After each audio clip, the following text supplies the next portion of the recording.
Bismillahirrahmanirrahim. Assalamualaikum warahmatullahi wabarakatuh. Hadirin pemirsa yang dirahmati Allah Subhanahu wa Ta'ala, bahasan kita pada kesempatan ini adalah tentang agama, moralitas, dan kesuksesan materi. Pada tema ini kita diajak untuk memahami apakah kesuksesan materi hanya bisa diraih dengan moralitas tanpa agama, atau apakah justru agama menjadi sumber dari moralitas yang kemudian mendorong seseorang untuk sukses secara materi. Marilah kita memahami satu persatu dari 3 bagian tema ini, yakni memahami tentang apakah itu agama, yang kedua apakah itu moralitas, dan yang ketiga apa yang dimaksud dengan kesuksesan secara materi. Baik, kita akan mulai dari pengertian tentang agama. Agama secara sederhana berasal dari bahasa Sanskerta, yakni gam, yang kemudian dalam bahasa Indonesia mendapatkan awalan dan akhiran a, sehingga gam itu menjadi agama, yang memiliki arti adalah jalan untuk pergi. Sedangkan dalam bahasa Indonesia, agama diartikan sebagai jalan untuk mencapai kebahagiaan. Dan apabila kita gabungkan dengan bahasa Sanskerta, maka agama memiliki arti jalan untuk pergi dari dunia ini dan mencapai kebahagiaan. Kalau kita kemudian memperhatikan agama dari sisi bahasa Arab, yakni ad-din, yang juga dipakai oleh Yudaisme dan Nasrani, yang memiliki arti bahwa din itu adalah tata kelola keimanan atau ajaran keimanan yang mengatur untuk beribadah kepada Allah Subhanahu wa Ta'ala, dan tata kelola yang mengatur pergaulan di antara sesama manusia. Hadirin pemirsa yang dirahmati Allah Subhanahu wa Ta'ala, tadi dari pengertian agama secara bahasa Arab yang berarti bahwa tata kelola yang juga mengatur antara pergaulan hubungan sesama manusia, maka akan sangat terkait dengan moralitas. Dan moralitas yang kita maksud di sini pengertiannya adalah segala sesuatu yang berhubungan dengan etika dan sopan santun, yang dalam bahasa Arab itu disebut sebagai akhlak, yang artinya adalah tabiat, perangai, budi pekerti yang melekat pada diri seseorang. Bagian ketiga yang harus kita fahami dari tema ini adalah tentang kesuksesan materi, yang kita artikan sebagai keberuntungan atau keberhasilan untuk mendapatkan harta dan kesuksesan duniawi. Yang menjadi latar belakang kenapa tema ini saya munculkan adalah karena sejumlah pandangan generasi muda yang berpikiran bahwa karena pendidikan moral yang diajarkan di sekolah-sekolah pada saat ini telah mencapai taraf yang sangat baik, sehingga untuk apa kemudian mematuhi ajaran agama. Dengan kata lain, kata mereka, akhlak dapat diajarkan tanpa harus mendalami pendidikan agama. Kemudian ada faktor yang menjadi pemberat, ya, dalam hal ini kaitannya terhadap pandangan agama, bahwa ketika orang tua ditanya oleh generasi muda mereka tentang apa hubungan antara agama, moralitas, dan kesuksesan materi, mereka tidak bisa menjawab dengan tepat, sehingga kemudian memunculkan apatisme terhadap ajaran agama. Hal ini pun juga menimpa terhadap ajaran agama Islam, bahwa banyak di kalangan remaja yang kemudian mengatakan bahwa sekalipun Islam ini adalah agama yang sempurna, tetapi untuk apa kalau tidak bisa menjawab persoalan-persoalan yang terjadi di masa kini. Kemudian dari kondisi seperti ini, maka yang terjadi di kalangan generasi muda adalah melepaskan diri dari ikatan agama, atau bahkan yang lebih parah, mereka cenderung melawan agama.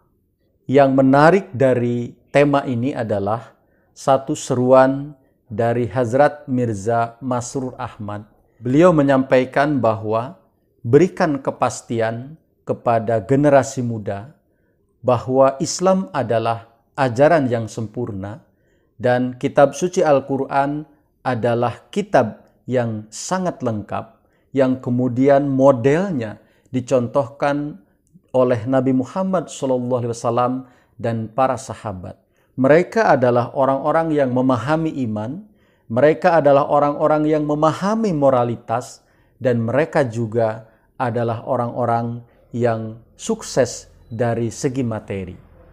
Oleh karena itu, baik generasi muda ataupun orang-orang dewasa harus memahami agama yang benar, memahami moralitas yang benar, dan sukses dari segi spiritualitas, dan kemudian harus mempraktekannya dalam kehidupan sehari-hari.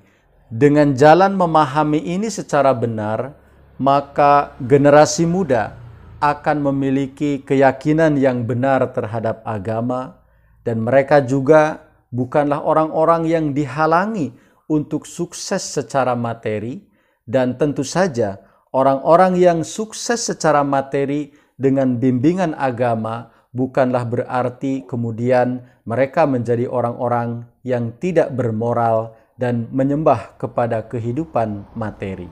Ketika anak-anak muda memahami hal ini dengan benar, maka akan membuka jalan-jalan kesuksesan bagi mereka. Dan mereka akan meyakini betapa indahnya ajaran agama Islam. Yang kemudian juga dengan cara ini, mereka dapat menyimpulkan kebohongan dan kebodohan orang-orang yang mencela agama Islam. Untuk lebih memahami kaitan antara agama, moralitas, dan kesuksesan secara materi yang tidak mungkin itu bisa dicapai hanya dengan moralitas yang diajarkan tanpa agama, maka saya akan ilustrasikan anatomi agama seperti sebuah pohon. Sebuah pohon memiliki akar yang kuat, maka batangnya pun akan tumbuh dengan baik, kemudian bercabang, dan setelah itu dia akan menghasilkan bunga dan buah. Dalam agama, maka akar pohon itu diibaratkan sebagai akidah. Ya, ketika akidah itu kuat, maka syariah atau aturan agama yang ia yakini pun juga dengan sendirinya akan berdiri tegak. Dan sebagai buah dari itu, kemudian dari segi cabang pohonnya akan banyak sekali. Dan dari cabang pohon itu diibaratkan sebagai muamalah atau amalan seseorang dalam kehidupan sehari-hari yang didorong oleh keyakinan akidah ajaran agamanya, yang dimantapkan dengan syariat atau tata aturan agamanya, kemudian dia akan beramal dengan baik. Dan dari amal yang baik itu kemudian akan melahirkan buah. Dan buah itu adalah akhlak. Jadi yang paling terlihat atau sisi terluar dari seseorang yang memiliki keyakinan atau memiliki akidah yang benar dan melaksanakan syariah dengan benar, maka sisi terluar yang akan terlihat adalah keindahan akhlaknya. Hadirin yang dimuliakan Allah Subhanahu wa taala, selanjutnya akan saya tampilkan bagaimana kondisi ketika seseorang hanya memperhatikan segi muamalah dan akhlak bagi kesuksesannya di dunia, tetapi tidak memperhatikan akan akidah dan syariah. Seperti sudah disampaikan di awal bahwa akidah dan syariah itu ibarat akar dan batang pohon, muamalah ibarat cabang pohon, dan buahnya adalah akhlak. Maka dari sisi akhlak kemudian kita mengenal adanya jujur, tekun, kerja keras, sabar, santun, dan lain-lain. Kemudian dari sisi muamalah kita dijiwai oleh sifat penyayang, suka menolong, toleransi, dan lain-lain. Dari segi akhlak ini memang kemudian menjadi faktor daripada kesuksesan kita secara materi. Dan dari sisi muamalah juga, ya, penyayang, suka menolong, dan toleran akan melahirkan kebahagiaan, kemapanan, dan terkenal, kemudian juga memiliki kekuasaan. Nah, apabila tidak memperhatikan akidah dan syariah, maka orang akan merasa tidak perlu lagi beragama karena sudah merasa cukup dengan kejujuran, suka menolong, dan lain-lain pada muamalah dan akhlak. Maka ketika ia tidak lagi memperhatikan syariah, yang terjadi ia tidak akan kenal lagi dengan ibadah. Dan ketika ia tidak memperhatikan akidah, ya, maka ia akan lepas dari keimanan kepada Allah Subhanahu wa taala. Ia akan mengatakan, apa itu iman? Ya, tidak kenal lagi kepada Tuhan dan materi yang telah menjadi Tuhannya. Inilah yang kemudian, hadirin wa hadirat yang dimuliakan Allah, sebagian besar orang di barat tidak percaya pada keberadaan Tuhan dan mereka menganggap moralitas dan kesuksesan materi adalah sebagai segala-galanya. Mudah-mudahan kita terbebas daripada sifat seperti ini. Hadirin pemirsa yang dirahmati Allah Subhanahu wa taala, kalau kita memperhatikan beberapa bagian dari ayat suci Al-Quran, ternyata Al-Quran juga memberikan indikasi atau indikator kesuksesan secara materi. Mari saya buktikan beberapa ayat Al-Quran dan juga hadis Rasulullah SAW yang kemudian mendorong, memotivasi umat Islam untuk juga sukses secara materi. Yang pertama adalah di dalam surah Al-Kahfi ayat ke-46, Allah Subhanahu wa taala berfirman, A'udzu billahi minasy syaithanir rajim. Al-malu wal banuna zinatul hayatid dunya wal baqiyatus sholihat khairun inda rabbika sawaban wa khairun amala.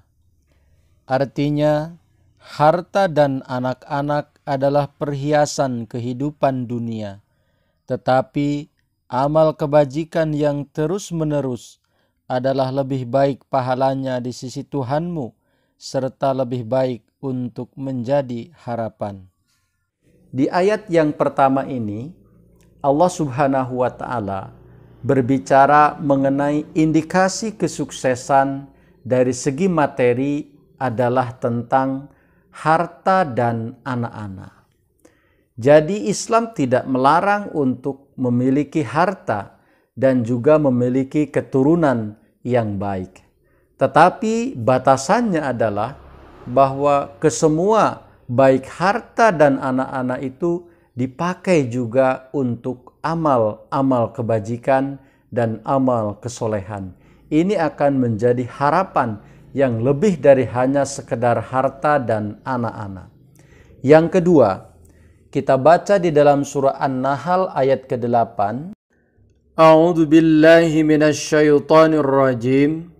Wal khayla wal bighala wal hamira litarkabuha wa zinatan wa yakhluqu ma la ta'lamun. Dan dia telah menciptakan kuda, bagal dan keledai untuk kamu tunggangi dan menjadi perhiasan. Allah menciptakan apa yang tidak kamu ketahui.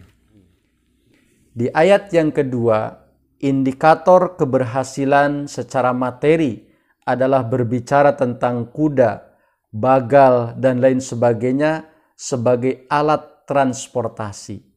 Barangkali di zaman ini adalah kendaraan. Ya. Jadi artinya juga Islam memberikan salah satu motivasi agar sukses dari sisi materi tidak hanya memiliki harta dan anak-anak saja, tetapi juga memiliki kendaraan yang baik. Yang ketiga, Hadrat Rasulullah SAW bersabda di dalam hadis Muslim bahwa dunia ini adalah perhiasan dan sebaik-baik perhiasan adalah wanita solihah.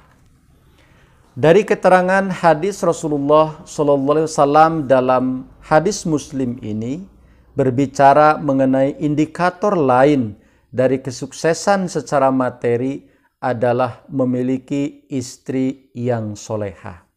Hadirin yang dimuliakan Allah Subhanahu wa Ta'ala, itulah beberapa indikator kesuksesan secara materi yang dibicarakan di dalam Al-Quranul Karim. Artinya bahwa sudah sepantasnya orang-orang Muslim atau orang-orang Islam harus mencapai semua indikator itu, di samping juga memelihara keimanan mereka kepada Allah Subhanahu wa Ta'ala. Karena agama harus maju dua-duanya, maju secara rohani dan juga maju secara duniawi.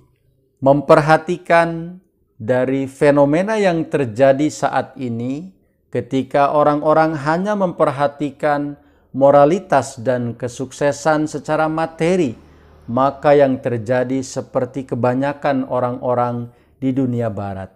Mereka tidak lagi percaya kepada Tuhan, dan selangkah demi selangkah mereka terdorong oleh sebuah keadaan menjadi orang-orang yang ateis, tidak lagi percaya kepada keberadaan Tuhan. Moral dan kesuksesan materi telah menjadi segala-galanya bagi kehidupan mereka di dunia ini. Dan sebagai bagian akhir, saya akan sampaikan beberapa kata mutiara yang disampaikan oleh Hazrat Mirza Masrur Ahmad. Beliau mengatakan bahwa keunggulan secara spiritualitas pasti akan mengarah kepada reformasi moral, dan moral yang baik akan mengarah kepada kesuksesan materi. Sesuai dengan janji Allah Subhanahu wa Ta'ala di dalam Al-Quran, barang siapa yang beriman dan bertakwa kepada Allah Subhanahu wa Ta'ala, maka Allah Ta'ala akan memberikan jalan-jalan kesuksesan baginya. Dan seorang mukmin yang sejati, cirinya adalah mereka memiliki hubungan yang sejati dengan Allah Subhanahu wa Ta'ala. Selanjutnya, beliau bersabda bahwa orang yang tidak percaya kepada agama berpendapat bahwa manusia membutuhkan moralitas dan kesuksesan secara materi. Tetapi orang yang beriman secara sejati juga berpendapat bahwa manusia memerlukan agama, karena agama akan menyampaikan manusia kepada Tuhan. Saya kira disinilah intinya bahasan kita pada kesempatan ini, bahwa kesuksesan secara spiritualitas yang pasti akan mendorong seseorang untuk bisa sukses dan bermoral tinggi. Dan hal itu kemudian pada akhirnya akan menyampaikan ia kepada Tuhan, kepada Allah Subhanahu wa Ta'ala dalam kondisi bahagia. Inilah pentingnya agama sebagai jalan kita untuk pergi dari dunia ini dengan mencapai kebahagiaan. Terima kasih. Jazakumullah. Wassalamualaikum warahmatullahi wabarakatuh.